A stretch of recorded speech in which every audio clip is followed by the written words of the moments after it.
Good morning, how are you?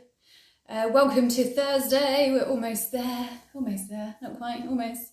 And today I want to have a quick chat with you about self-belief and a lack of self-belief. And this falls under lack of confidence and self-esteem, self-efficacy. So if you're sitting there and you think that you know that you don't have great confidence about yourself, or you don't believe in yourself very much, then this might be a good chat for you to watch. If you don't know me, hi, I'm Lisa. I am a health and confidence coach, and I'm here on my page every day to talk about health and fitness and confidence in some way at around 9 a.m. every single day. And today I'm talking about a lack of self-belief and why that belief is keeping you stuck where you are and you cannot move forwards. And you will know if you have suffered with this, especially if you have tried before to do anything in life. So when we do, I'm obviously here about health and fitness. So my take on this chat is pretty much how people start a plan and they don't seem to finish it.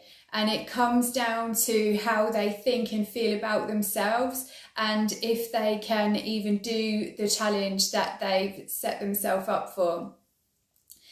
And I do think that the sad thing is, when it comes to getting fit and healthy, a lot of people try. So they go off and they might start working out, or they might start doing their diet, but if you're someone like a lot of people that don't know or understand health and fitness, it's just what you've been told through many marketing levels. So you may have heard that carbs are bad, so you might not be eating carbs. You might have heard that this is bad, so you might not be doing that. And really what is happening here is that you're trying all these things and you're exhausting yourself, and you're not seeing any true results. And that then is fed as evidence that you cannot do this because it has not worked for you. So the belief that you can get this thing done goes down a lot.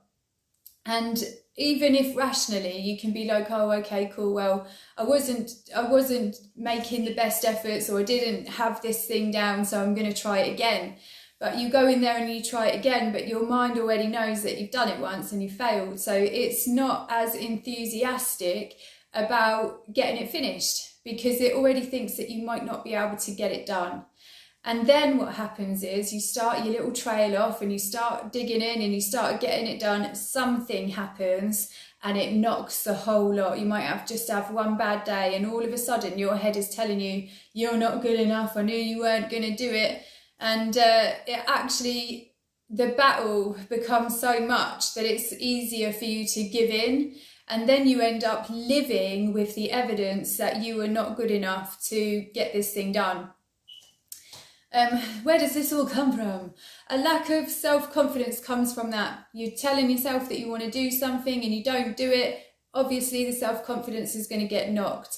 And also paired with that, we have a very critical brain. So your brain is probably very unimpressed that you've tried and failed so many times. And so your head starts telling you about it. It starts giving you a hard time. It starts telling you that you're not good enough, that you've never been able to do it.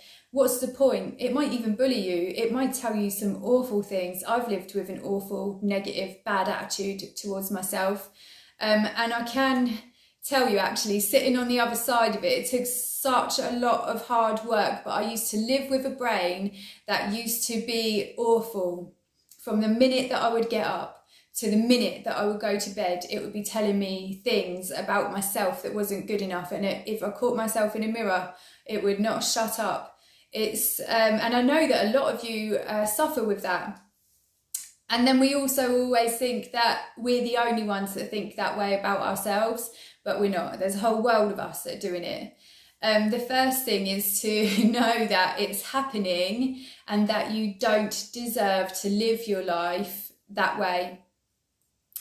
And how you can start to show your mind that you are good enough is to start telling it that you are good enough. We're going to have to start noticing good things that you do. So if you've shut down and you think, oh, I'm never going to get any of my fitness stuff done, blah, blah, blah, let's take it all the way back down to start looking after your brain, to show yourself that you are actually a really good person.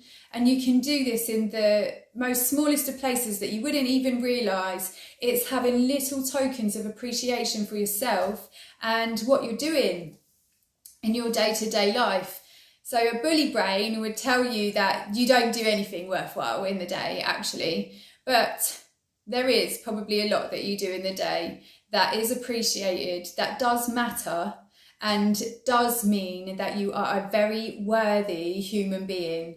If any of you have kids, you're very worthy human beings because you are responsible, you're looking after them, you're clothing them and feeding them and bringing them up. So that is something that you should be proud of. And having kids is not easy. I don't have kids. I get to listen to my neighbours' kids, and sometimes I really wonder how you people get it done. But if you do have kids, that is definitely something that you should be proud of, especially if you are good leaders in what they're doing. And also there's other stuff. If you don't have kids and you're like me, okay, cool, I don't have kids, so what can I be proud of? Well, actually, when you start paying attention to the good things that you do throughout your day, then it starts to help your mind get out of that bullying mode, and it starts to be like, oh yeah, she did something really good there. Like, she managed to do all the housework today. Well done. Good girl. Perfect. And that shows that I'm now going to have an easier week. The point is finding these little things that you can, one, back up yourself with, so like you can start to show yourself that you are actually a good person. If you don't believe that you are a good person at all, then I would start to write down on pieces of paper that I am good enough, I am confident, and I would carry that around and make a point of telling yourself it a few times every single day, even if you don't believe it at first, because I mean, if you don't believe that you are not good enough, you really should be doing the work to change it, because you have to live with your brain for your whole life. And it can be difficult. As I said, it took me a long while to get out of a negative mindset and into one that actually was very supportful for me. And on the outside, I've always looked supportful and helpful and always helping other people. But actually on the inside, this is a people pleaser. These are pleasers. Okay, we get by because we please everybody else in life.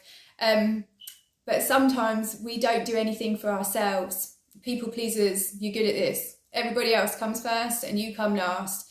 And in there, because you're constantly putting yourself last, you think that you are last and that you're the last priority. And that's actually, if you were honest, what probably a lot of you do think if you are a people pleaser. And how you can get out of this is, one, focus on things that you want to do. Don't forget about everybody else, but start putting yourself up higher on that priority list. If you usually get up and start your day for everybody else, why don't you get up and start your day for you? So let's say mine was definitely health and fitness. I had a huge lack of self-belief that I would not be a fit person. Here I am all these years later. And I'm telling you, if you can prove to yourself that you can start to make these changes, the brilliant thing is not only do you change and get the goal that you wanted, but you actually also change inside, because you start to see that you're doing this, you're making the changes, and it's going to happen. I think a lot of people run out of patience when they're trying to get fit and healthy, especially in today's world, because everybody wants everything right now, and unfortunately you can't do like 3 sit-ups and have a packet of abs. It's just not going to happen. It does take a long time, and I think for me it took a month and a bit for me to actually see enough changes for me to keep it going, and I'm thank God that I did, because obviously I wouldn't be here if I didn't. So here's the thing. It's hard living with a lack of self-belief and a lack of self-confidence, but there is absolutely stuff that you can do about it. And really it starts small, and you start to appreciate the things that you're doing for yourself, the things that you do for the day. And then you start to think about the things that you actually want to do for yourself. And when you find a challenge that you want to do for yourself, don't go crazy with it, okay? You're not going to, I mean, you would get massive empowerment if you could diet, exercise, and do all those other things at the same time. But when we have a lack of self-confidence and you take on something that's way too big, it's almost a self-sabotage technique that you do because you think that you're not good enough. So you put too much on. It wouldn't even matter if you were the best person in the world. You couldn't do all of these things at the same time, but you are doing it to yourself so that you fail, so that your brain can confirm yet again that you are not good enough. And that's why it's important to rise to the challenge, but in very small steps. So if you find it very difficult to work out, be healthy and eat well, take one thing, work out. That was what I did. I couldn't do it all. And by that time, I'd been round and round and round. And I thought, I'm just going to do one thing. And I did. I just did the exercises. I just did one workout every single day, apart from weekends. And they were 20-minute workouts. And but it took me a month of sticking to it. About 6 weeks in, I started to see the difference, and that's when I really knew that I was going to do it. And so you can change how you think and feel about yourself over a few weeks if you start small and appreciate the wins that you're experiencing along the way. So I hope that helped for you there. If you did find this little chat useful, please do let me know, and please do give it a share. And if you would like a download of my top tips to help you increase your self-confidence and your self-belief, then leave me a little comment below and I shall send that over to you. Have a beautiful day.